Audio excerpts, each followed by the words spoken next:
Bonsoir à toutes et à tous, bienvenue sur Monaco Info. Nous sommes le mardi 5 décembre, voici les titres. Faire de Monaco une terre d'excellence en matière d'inclusion du handicap, voilà le projet voulu par le gouvernement princier et qui a été présenté ce matin au Yacht Club de Monaco. C'est Lionel Galfré, conseiller technique en charge des personnes handicapées, qui conduira cette politique au département des affaires sociales et de la santé.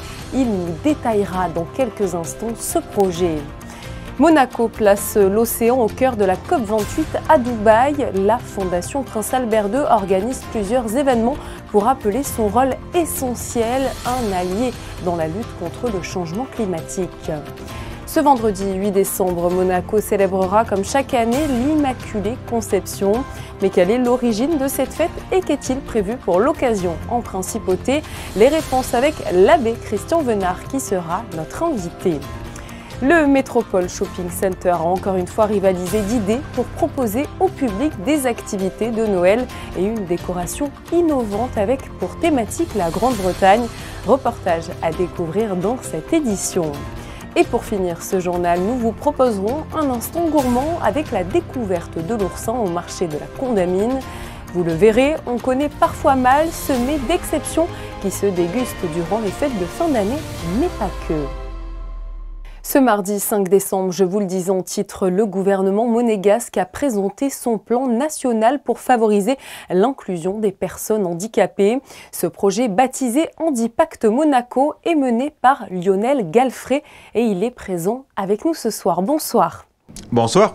Merci beaucoup d'être présent sur Monaco Info. Alors parlez-nous finalement concrètement de ce projet qui vient tout juste d'être présenté au Yacht Club de Monaco et qui doit améliorer l'inclusion des personnes en situation de handicap.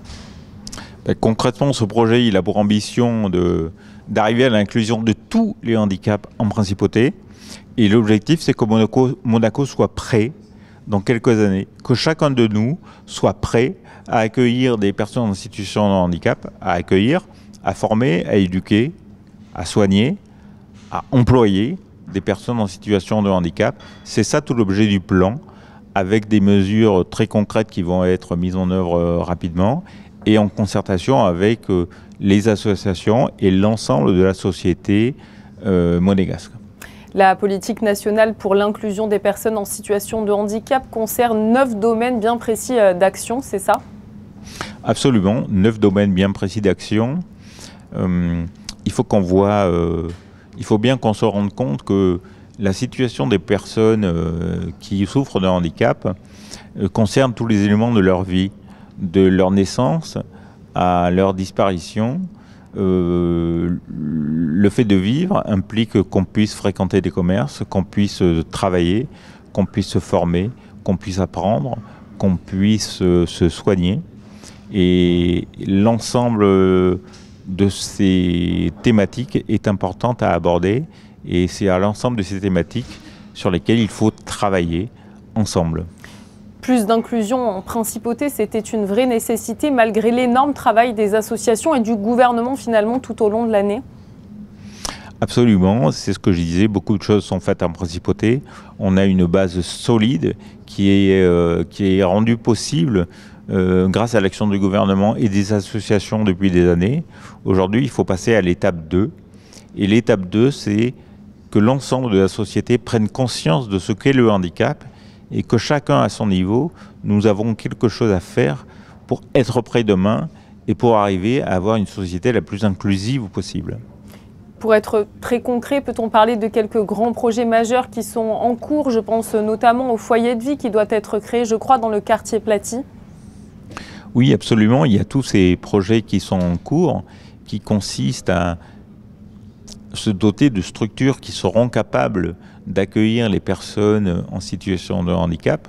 Mais il y a aussi d'autres projets que nous pouvons lancer rapidement, qui concernent l'accessibilité des commerces, qui concernent la carte de priorité aux personnes handicapées dont on a parlé, des choses très concrètes qui peuvent aider dès demain, dans leur quotidien, les personnes en situation de handicap. Et ça, c'est faisable. C'est vrai que voilà, on parle un petit peu d'infrastructure, mais l'inclusion, c'est aussi la vie professionnelle, la vie sociale. Comment comptez-vous vous y prendre pour un petit peu rendre plus accessibles des domaines de vie qui sont tout de même très importants pour ces personnes en situation de handicap? Alors c'est tout l'enjeu de l'inclusion, c'est de penser dès le début des projets au fait qu'on va pouvoir être confronté à des personnes en situation de handicap, c'est-à-dire tout simplement penser à elles. Penser à accueillir dans un commerce, penser à savoir dire bonjour dans la langue des signes, comme je l'ai fait tout à l'heure à plusieurs reprises. Il faut donner des signes aux personnes en situation de handicap qu'on a pensé à elles. Et à partir du moment où on a pensé à elles, on s'est préparé et on rend la ville et la société accessibles à toutes ces personnes. C'est ça la politique Handipact, je suis prêt, avec bien sûr des moyens qui vont être mis en place derrière et qui vont suivre.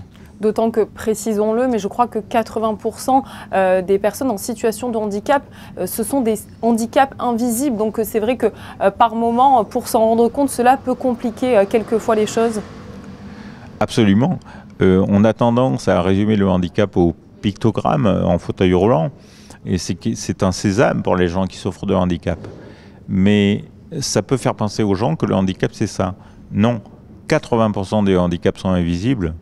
Et ça, il faut le dire. Il faut expliquer les handicaps, les faire comprendre. Et quand ils seront compris, ils seront acceptés, intégrés et même inclus.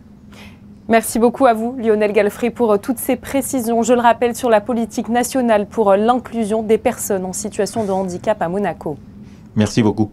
Et je vous propose justement un coup de projecteur sur l'une des associations qui œuvrent pour le bien-être des personnes en situation de handicap en principauté. La MHM, l'association monégasque des handicapés moteurs, existe d'ailleurs depuis plus de 50 ans. Le reportage de Frédéric Elion sur des images d'Albin Gingembre. Depuis 1969, l'Association monégasque des handicapés moteurs œuvre à améliorer le quotidien des personnes à mobilité réduite de la principauté et des communes limitrophes.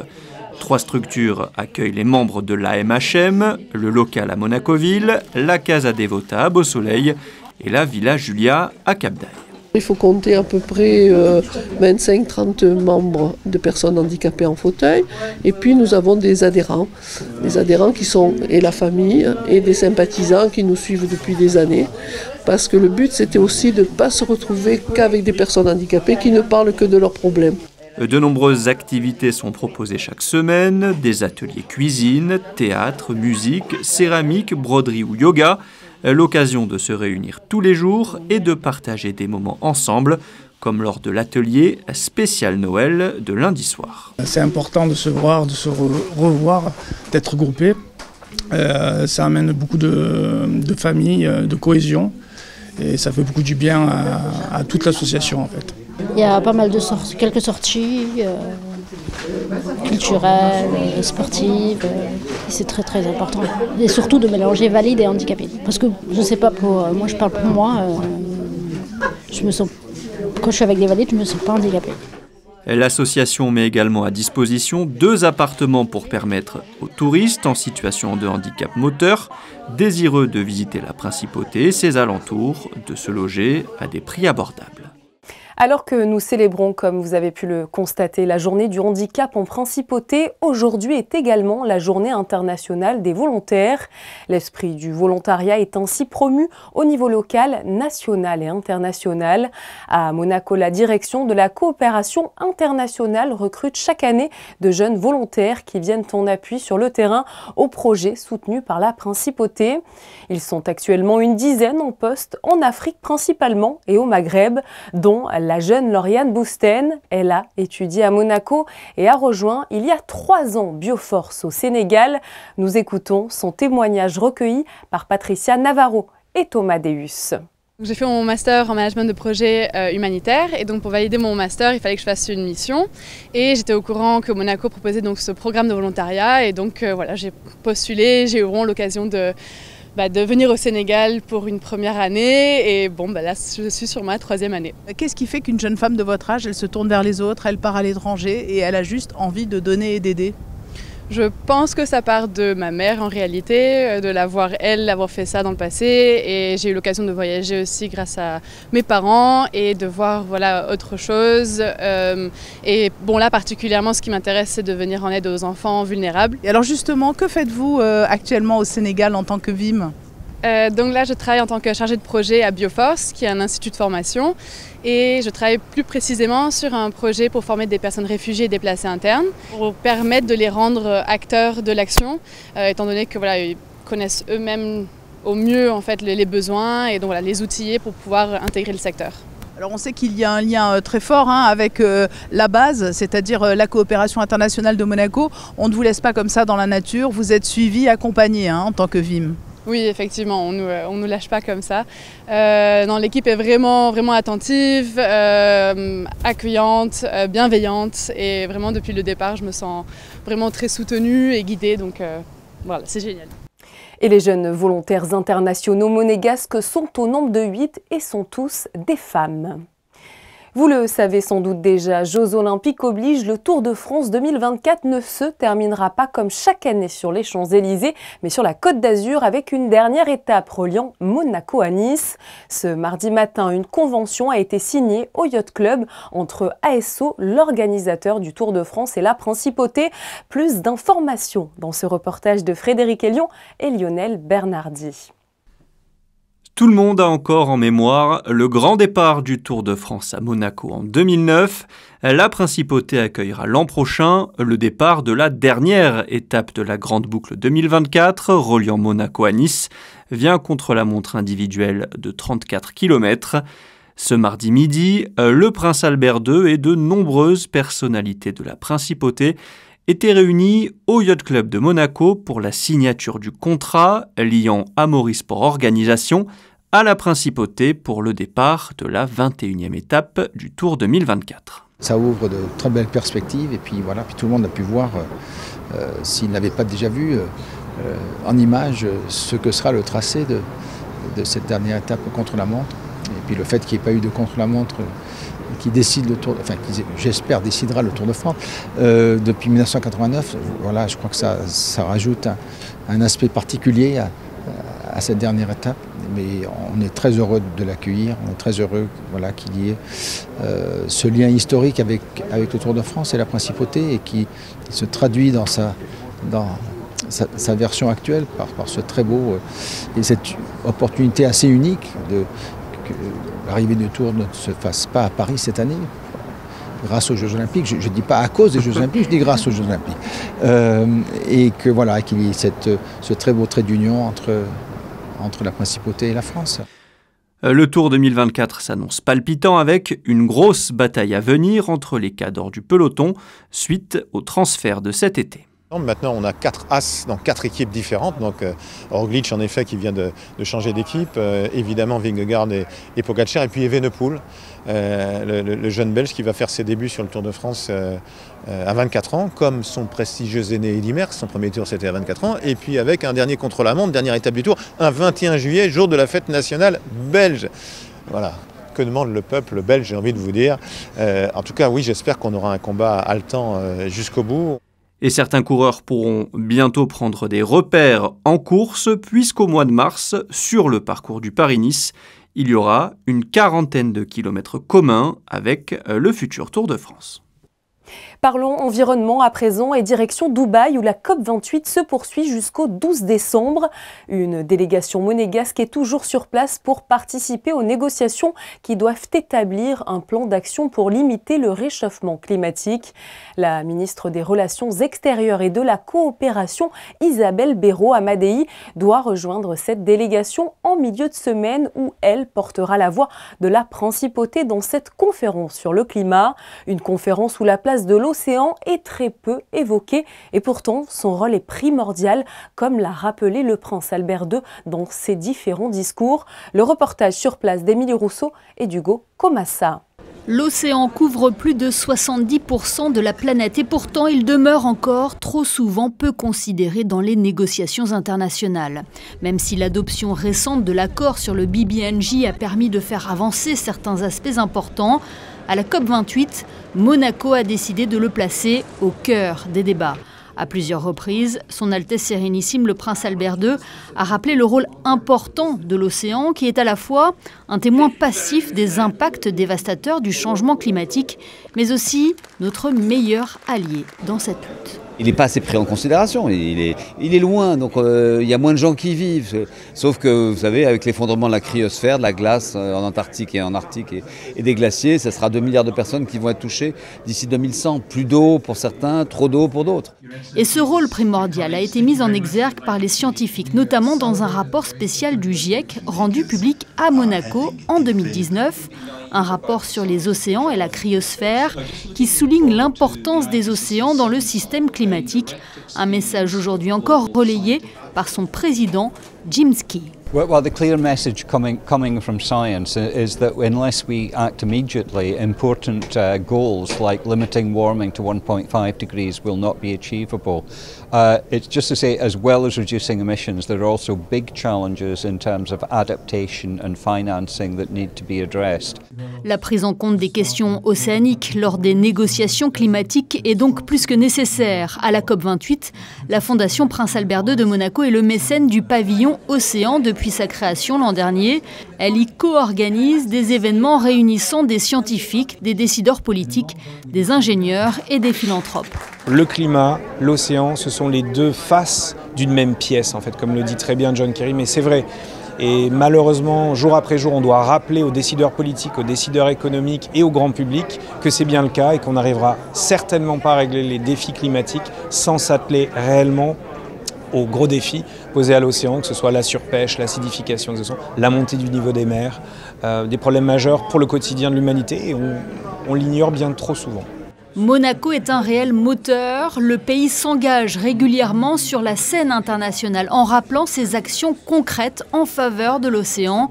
À titre d'exemple, en 2025, la Principauté organisera un événement consacré à l'économie et à la finance bleue en préambule de la conférence des Nations Unies sur les océans qui se tiendra à Nice. Hier soir, le ministre d'État Pierre Dartout a accueilli en sa résidence les diplômés des certifications professionnelles monégasques instaurées depuis 2014 par l'Association monégasque des activités financières.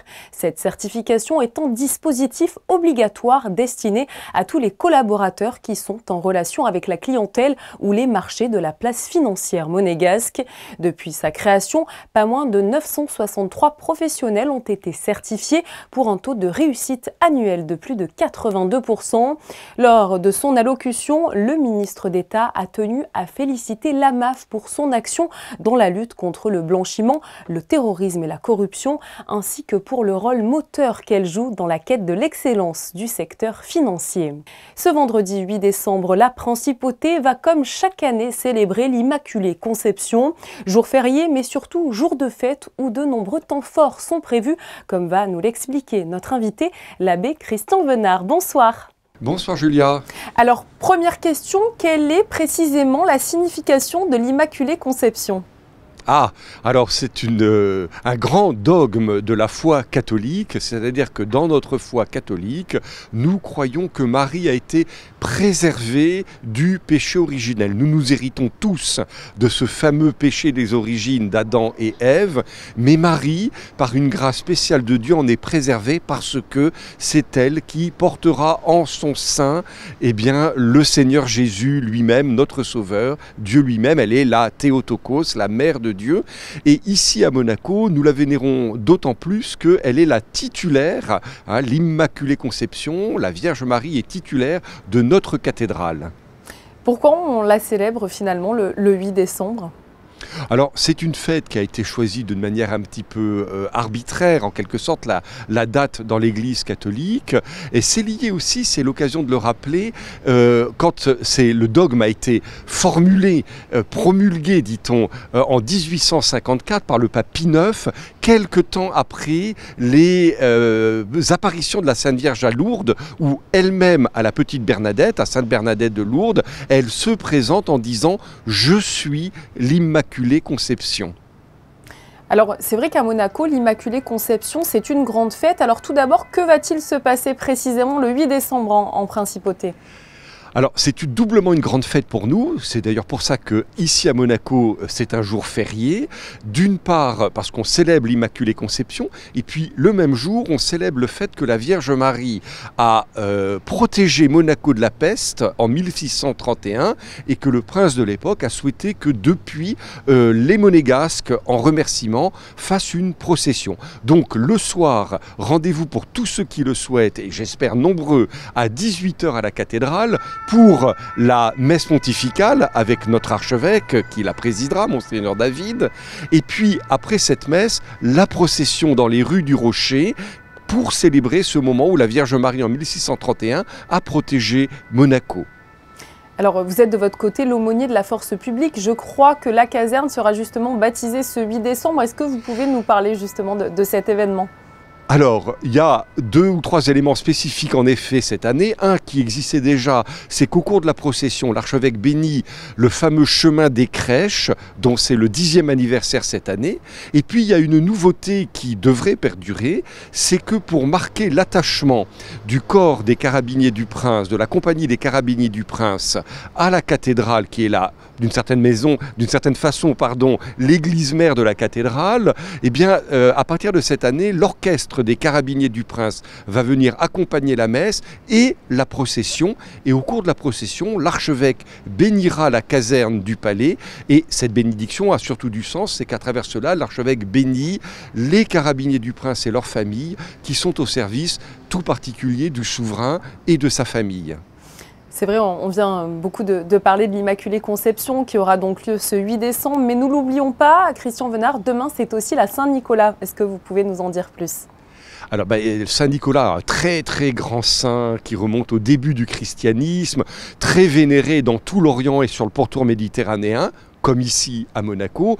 Il faut savoir que la première église sur le rocher, à l'endroit où se trouve aujourd'hui la cathédrale, était l'église Saint-Nicolas. C'est pour ça d'ailleurs que le prince Régnier III, dont on fête le centenaire, la dernière église qui a été construite ici à Monaco, c'est sous son règne, avec son impulsion, c'est appelé à nouveau Saint-Nicolas, au quartier de Fontvieille. Et donc c'est une fête très populaire. Et ici à Monaco, elle prend une tournure un peu, plus que sympathique, avec en particulier les enfants qui viennent rejouer dans la cathédrale différentes scènes de la vie de Saint-Nicolas, dont vous le savez, la plus connue, c'est le moment où Saint-Nicolas ressuscite 3 enfants qu'un méchant aubergiste avait tués et mis dans un tonneau. Merci beaucoup à vous, l'abbé Christian Venard, de nous avoir comme toujours apporté plus d'éclaircissements sur ces fêtes chrétiennes.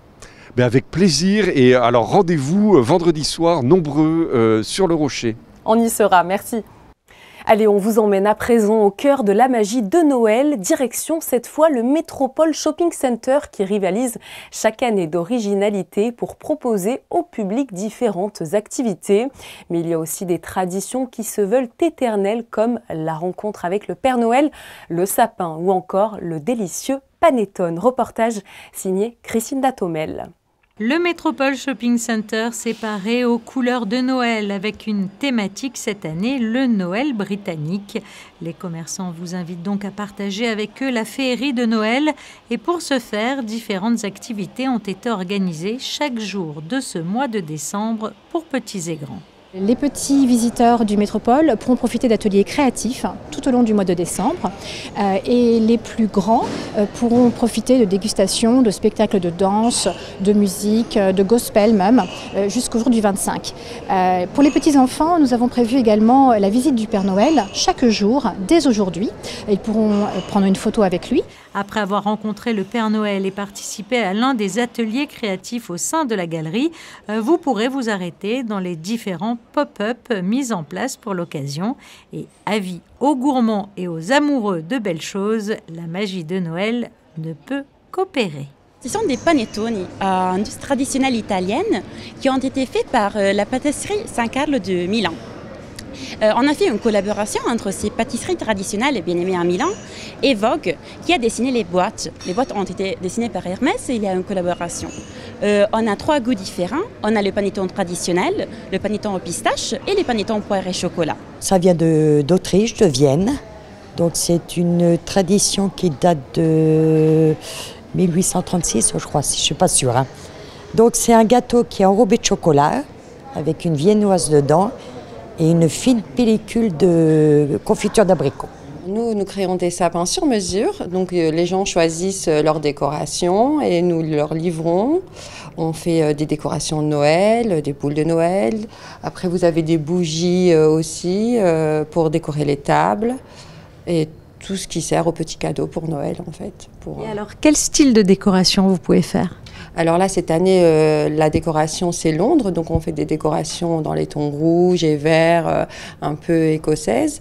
Et puis, on fait des décorations diverses avec des nounours pour faire plaisir aux enfants, avec des petits animaux aussi, ça fait aussi plaisir à tout le monde. On choisit. Après cette halte au Métropole Shopping Center, il ne vous restera plus qu'à poser vos chaussettes aux côtés du sapin. Mais afin qu'elles soient bien remplies, n'oubliez pas, avant de quitter les lieux, de déposer votre lettre dans la boîte du Père Noël qui ne manquera pas de vous répondre. Après des soirées dédiées à la Corse et à Dolce Acqua, une nouvelle soirée à thème a été organisée hier soir au marché de la Condamine par la mairie de Monaco. Et quoi de mieux que de profiter de cette période de Noël pour proposer une oursinade. Mais connaissez-vous bien finalement l'oursin? Fabien Bonilla et Sylvain Péroumal vous dévoilent tout sur cet invertébré souvent pris pour un crustacé. Connu aussi sous le nom de châtaigne de mer ou hérisson de mer, l'oursin appartient à la famille des échinodermes. Cet animal permet de filtrer l'eau des océans. L'oursin existe depuis 900 millions d'années. L'on recense plus de 800 espèces à travers le monde. La partie comestible de l'oursin, que l'on appelle communément le corail, correspond en fait aux 5 glandes sexuelles des mâles et des femelles. On quitte la page Wikipédia pour déguster des oursins place d'Armes. La mairie de Monaco y a proposé une nouvelle soirée oursinade lundi. Il fallait réserver et malgré la pluie, c'était complet. Ah ben, ce soir on est là pour se manger des oursins. C'est très rare d'en manger. On n'en trouve plus. Donc la dernière fois c'était en Bretagne. Et là c'était l'occasion ou jamais. Ça va être super. En plus il y a une présentation magnifique, des langoustines, des huîtres. Qu'est-ce que vous voulez de plus? Ah ben j'adore ça, moi, tout ce qui est des crustacés, j'adore ça. Et les oursins, c'est particulier, c'est très très bon. Pour celui qui n'aime pas, il faut qu'il goûte. Qu'est-ce qui vous plaît dans les oursins? Le goût, la texture, j'adore ça, j'adore ça. Et pourtant, vous savez ce que vous mangez? Ah non, pas spécialement, c'est les œufs, je crois, non? C'est les organes reproducteurs. C'est les organes, ah ben... C'est bête parce que j'aime pas tout ce qui est abat ni rien, mais bon... Vous allez quand même le manger, là? Ah oui, non, là on les mange, tant pis. Hein. À l'instar des éditions précédentes, c'est les cahiers habituellement présents au marché de la Condamine chaque fin de semaine qui a fourni les fameux oursins pour l'occasion. La période de pêche, c'est du mois d'octobre au mois de mai. Là, on travaille avec des oursins de Galice. C'est pêché en plongée. Voilà, c'est des pêcheurs qui font ça en plongée. Donc c'est fait à la main. Donc on arrive vraiment à avoir un produit de super qualité. Et là pour l'événement on a prévu à peu près 150 kilos, ce qui fait à peu près 1500 oursins. On a mis à peu près 4 à 5 heures pour tout ouvrir. Pour déguster les oursins, il fallait donc réserver. Une formule était proposée pour 16 € comprenant pain, beurre et une assiette de 6 oursins. Allez, une annonce à vous faire pour poursuivre ce journal. Si vous êtes des amoureux de jazz, ne ratez pas ce concert au Théâtre des Variétés. Il aura lieu demain, le 6 décembre, avec l'harmonica comme fil conducteur. L'entrée sera au tarif de 15 € et il vous est fortement recommandé de vous garer au parking de la Condamine. Début du concert à partir de 20h30. Et il était lui aussi fou, amoureux de jazz, disparu en 2021. L'ex-directeur artistique de la SBM, Jean-René Palacio, aura contribué à faire venir les plus grandes stars de la musique pendant 2 décennies à Monaco. Mais derrière la scène, Jean-René Palacio continuait sa passion en collectionnant des guitares. Sa collection, son épouse et ses amis proches ont choisi aujourd'hui de la disperser. Une vente aux enchères est ainsi prévue demain à Lyon et orchestrée par la maison Art Enchères. On y compte notamment une 60aine de modèles. La guitare la plus cotée est une Fender Esquire de 1959, estimée entre 17 et 19 000 €. Je vous propose de retrouver tout de suite Vanessa Dessy avec un point, comme chaque soir, sur vos prévisions météo. Alors, qu'est-ce qui nous attend pour ce mercredi 6 décembre, Vanessa? Bonsoir. Bonsoir Julia, bonsoir à tous. C'est un temps ensoleillé qui nous attend. Les températures seront pratiquement identiques à la veille. Elles iront de 7 à 12 degrés. Le soleil se lèvera à 7h47 et se couchera à 16h55 et nous fêterons les Nicolas. Vous le savez, le compte à rebours est lancé. Noël, c'est dans 20 jours et la plupart d'entre vous se pressent déjà dans les magasins pour acheter les cadeaux qui viendront garnir le sapin. Les vitrines de ces boutiques sont elles aussi déjà bien chargées de décorations et l'esprit de Noël règne dans toute la principauté pour notre plus grand plaisir. Notre photographe Manuel Vitali vous propose ce soir de vous immerger justement dans ces vitrines de Noël. C'est tout pour aujourd'hui. Merci comme chaque soir de nous suivre sur Monaco Info. Je vous dis à demain pour un nouveau point complet sur l'actualité. Très belle soirée sur notre antenne.